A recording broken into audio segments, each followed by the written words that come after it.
जो लोग अमन बर्बाद करना चाहते हैं वो हम में से नहीं। फौज, तमाम सिक्योरिटी इदारे और अवाम एक हैं। दुनिया की कोई ताकत पाकिस्तान का कुछ नहीं बिगाड़ सकती। मैं और मेरी बहादुर फौज दहशतगर्दी के खिलाफ जंग में खून के आखिरी कतरे तक लड़ेंगे। आर्मी चीफ का दो टूक पैगाम। खैबर पख्तूनख्वा के अमायदीन से खिताब में कहा कि दहशतगर्दी के पास रियासत के सामने सरे तस्लीम खम करने के अलावा और कोई रास्ता नहीं। दीन को दहशतगर्दी बनाने वालों को जवाब देना पड़ेगा। हम अल्लाह के रास्ते में जिहाद कर रहे हैं और कामयाबी हमारी ही होगी। पाकिस्तानी फौज शुहदा की फौज है जिसका नारा है ईमान, तकवा और जहाद फी सबील अल्लाह। मुसल्लह अफवाज के खिलाफ दुश्मन कुव्वतों के प्रोपेगेंडे से कानून के मुताबिक निपटा जाएगा। शुहदा की कुर्बानियां रायगा नहीं जाएंगी। पाकिस्तान में मुकम्मल अमन वापस आएगा। क्या एहसान का बदला एहसान के अलावा कुछ और भी हो सकता है? Army chief general Asim Munir का अफगान हुकूमत को मुखातिब करते हुए सवाल। कहा, अफगान मुहाजिरीन को पाकिस्तान में पाकिस्तान के कवानीन के मुताबिक रहना होगा। अगर मुज़ाकरात हुए तो वह सिर्फ पाकिस्तान और अफगान उबूरी हुकूमत के दरमियान होंगे। किसी भी गिरोह या जत्थे से बात नहीं की जाएगी। इस्लाम सलामती और अमन का दीन है। पाकिस्तान कलमे की बुनियाद पर बनने वाली दूसरी रियासत है। जिन्होंने इस दीन को दहशतगर्दी की भीड़ चढ़ाया है उन्हें जवाब देना होगा। पाकिस्तान के आइन में हाकमियत सिर्फ अल्लाह की जात की है। ये ख्वारिज कौन सी शरीयत लाना चाहते हैं? सिपा सालार ने पाक फौज, एफसी, लेविस, खासादार, पुलिस और जवानों को खिराज तहसीन पेश किया।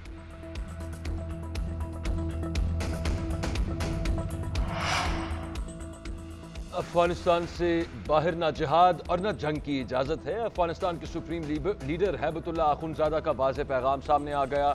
बैरून मुल्क हमलों के खिलाफ तालिबान अरकान को खबरदार कर दिया। कहा कि अगर कोई जिहाद के मकसद से अफगानिस्तान से बाहर जाता है तो उसे जिहाद नहीं कहा जाएगा। ये जंग होगी जिसके लिए अमीर नहीं मना किया। सुप्रीम लीडर हैबतुल्लाह अखुंज़ादा का पैगाम अफगान वज़ीर दिफा मोहम्मद याकूब मुजाहिद के जरिए सामने आया।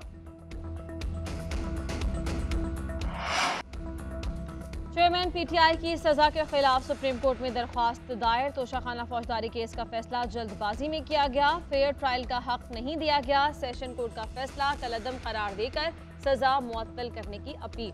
इस्लामाबाद हाई कोर्ट में चेयरमैन पीटीआई की अटक जेल से अडियाला जेल मुंतकली की दरख्वास्त एतराज़ात के साथ कल समाअत के लिए मुक़र्रर। तोशाखाना केस में साबिक़ वज़ीर आज़म का हक़ दिफा बहाल करने की अपील भी समाअत के लिए मुक़र्रर। Chief justice Islamabad high court 10 अगस्त को समाअत करेंगे। उधर चेयरमैन पीटीआई से लीगी टीम की अटक जेल में पहली मुलाकात। वकला ने साबिक़ वज़ीर आज़म से वकालतनामे पर दस्तखत करवा लिए। मुलाकात के बाद वकील नईम हैदर पंजोथा ने मीडिया से गुफ्तगू में कहा, चेयरमैन पीटीआई को कोई सहूलत नहीं दी जा रही। उन्हें सी क्लास में रखा गया है। छोटा सा कमरा दिया गया है जिसमें ओपन वॉशरूम है। कमरे में कोई एसी या कूलर भी नहीं है। उन्हें डिस्ट्रिक्ट जेल की दाल रोटी मिल रही है। चेयरमैन पीटीआई की गिरफ्तारी मकाफात अमल है। अफसोस ऐसी अपोजिशन मिली जिसने फौजी तनसीबात पर हमले किए। हमने अदम एतमाद के जरिए सिलेक्टेड हुकूमत को निकाला था। वजीर खारजा बिलावल भुट्टो का कौमी असम्बली में इजहार ख्याल। कहा कि इदारों को अपने दायरे में रहकर काम करना चाहिए। हमें फैसला करना है कि पार्लियामान अवाम चलाएंगे या चीफ जस्टिस। हमने ऐवान में कभी कोई गाली नहीं दी। हम पर जिम्मेदारी है कि सब सियासतदान बने, जमहूरियत को मजबूत करें। हम सबको चार्टर ऑफ डेमोक्रेसी का हिस्सा बनना होगा। आपस में गेम के रूल्स तय करना होंगे। सियासी जमातों के साथ दीगर स्टेक होल्डर्स को भी मीसाक जमहूरियत का पाबंद करना होगा।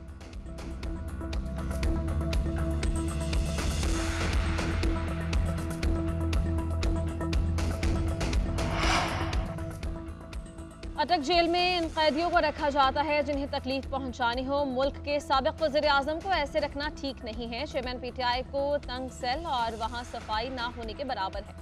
हुकूमत वज़रा बी क्लास के तमाम झूठ फैला रहे हैं। शाह महमूद कुरैशी का तोशाखाना केस का फैसला वकला से मुशावरत के बाद चैलेंज करने का ऐलान। मीडिया से गुफ्तगू में कहा कि साबिक़ वज़ीर आज़म तहरीक इंसाफ के चेयरमैन थे, हैं और हमेशा रहेंगे। असेंबली को तहलील करना हुकूमत का आईनी इख्तियार है, लेकिन इलेक्शन को ताख़ीरी हरबों से लटकाना गैर आईनी अमल है। शाह महमूद कुरैशी ने मजीद कहा कि चेयरमैन पीटीआई से मुलाकात के लिए उनके बच्चे जरूर आएंगे।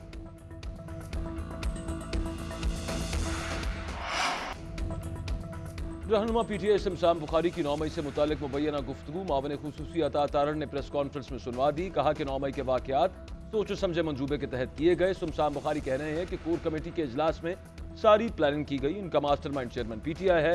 अता तारण ने मजीद कहा कि आज एक मुलजिम अटक जेल में कैद है। पूरे पाकिस्तान से 7 लोग एहतजाज के लिए निकले। नवाज शरीफ जेल में थे तो बाकायदा हिदायत दी जाती थी कि घर का खाना बंद कर दो। ऐसा इंतकाम कोई किसी से न ले जैसा चेयरमैन पीटीआई ने हमारे से लिया। आज 24 घंटे भी नहीं गुजरे, इनकी सहूलियात के लिए दरखास्तें आना शुरू हो गई हैं। जो बीज बोया वही फसल काटनी है।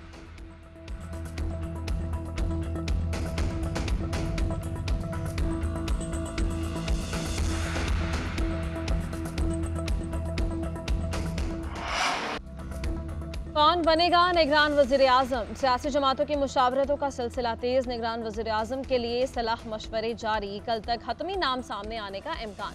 एमक्यूएम के वक्त की वज़ीर आज़म से मुलाकात। कामरान टिसोरी का नाम तजवीज़ कर दिया। नून लीग की जानिब से साबिक़ जज खलीलुर रहमान और हफीज़ शेख का नाम शॉर्टलिस्ट। पीपल्स पार्टी की जानिब से भी 2 नाम सामने आ गए।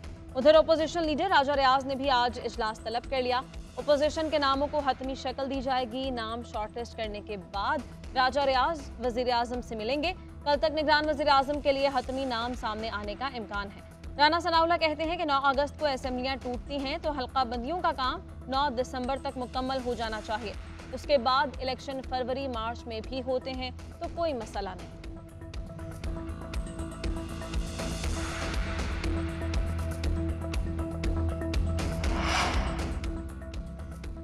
राना सनाउल्लाह ने जिन 2 नामों का जिक्र किया वो हमारी फहरिस्त में नहीं, वो वजीर आजम की किचन कैबिनेट के रुकन है। वो जानते होंगे कि कौन आ रहा है। हमने 5 नाम दिए थे जो अब तक सामने नहीं आए। वफाकी वजीर खुर्शीद शाह का तकरीब से खिताब, कहा कि दुआ है कि इलेक्शन नवंबर में हो। नई मरदमशुमारी के तहत हल्का बंदियां हुई तो 4 माह लग सकते हैं। चेयरमैन पीटीआई की गिरफ्तारी अदालती मसला है।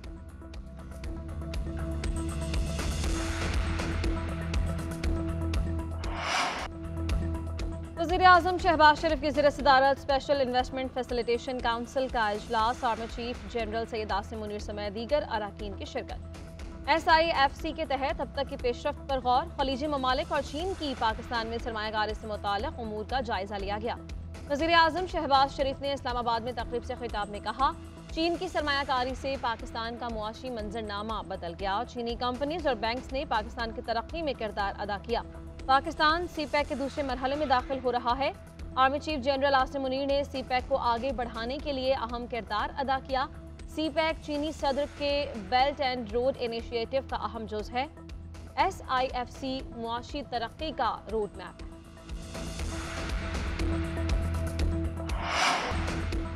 हज़ारा एक्सप्रेस ट्रेन हादसा, शोबा सिविल और शोबा मैकेनिकल की नाअहली की वजह करार। तखरीबकारी का खदशा मुस्तरद कर दिया गया। इब्तदाई तहकीकाती रिपोर्ट तैयार। रिपोर्ट के मुताबिक हादसे की वजह पटरी का टूटना और फिश प्लेट का ना होना है। इंजन, व्हील और ट्रैक में खराबी भी हादसे की वजूहात में शामिल। रेलवे के शोबा सिविल और शोबा मैकेनिकल ने हादसे की जिम्मेदारी एक दूसरे पर डाल दी।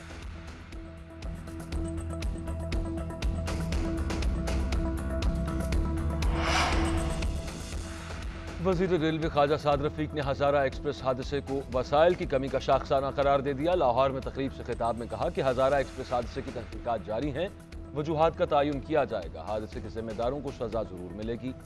वजीर आला सिंध मुराद अली शाह का ट्रेन हादसे में जाँ बहक अफराद के लवाहिकीन को 10-10 लाख रुपए देने का ऐलान। जख्मियों को 2 से 5 लाख रुपए तक मुआवजा अदा किया जाएगा।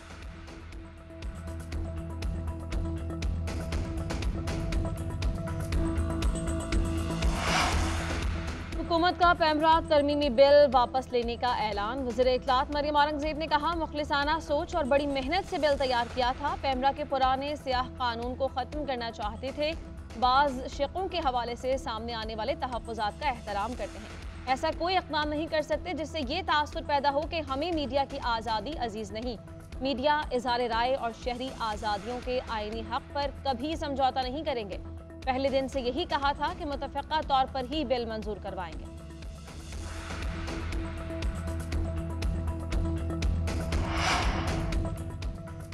मुल्क की आबादी 24 करोड़ 14 लाख से तजावुज कर गई। इजाफे की शरह 2.5% रही।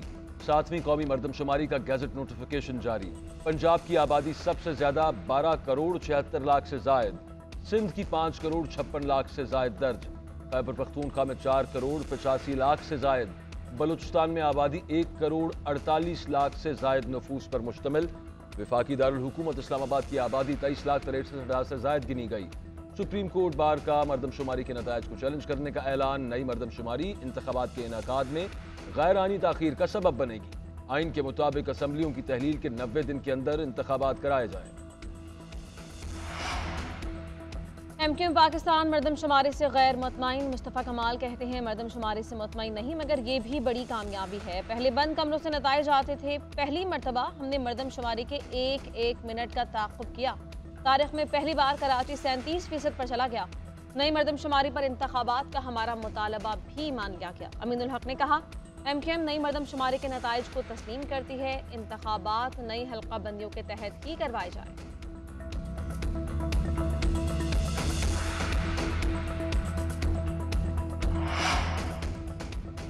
शौहर और बीवी की मुलाकात से रियासत को क्या खतरा है? लाहौर हाई कोर्ट के परवेज इलाही की अहलिया की मुलाकात की दरखास्त पर रिमार्क्स एडिशनल चीफ सेक्रेटरी को नोटिस जारी कर दिया। फाजिल जज ने पंजाब हुकूमत के वकील से मुकालमा करते हुए रिमार्क्स दिए कि कानून के मुताबिक रिश्तेदारों को मुलाकात की इजाजत है। एडिशनल एडवोकेट जनरल पंजाब ने मौक़िफ़ अख्तियार किया कि ना कोई दरखास्त दी, ना रिश्तेदारों की फहरिस्त। मुलाकात से पहले बाकायदा दरखास्त तो दें। अदालत ने रिमार्क्स दिए कि दरखास्त गुजार परवेज इलाही की अहलिया हैं, इसका तो ख्याल करें।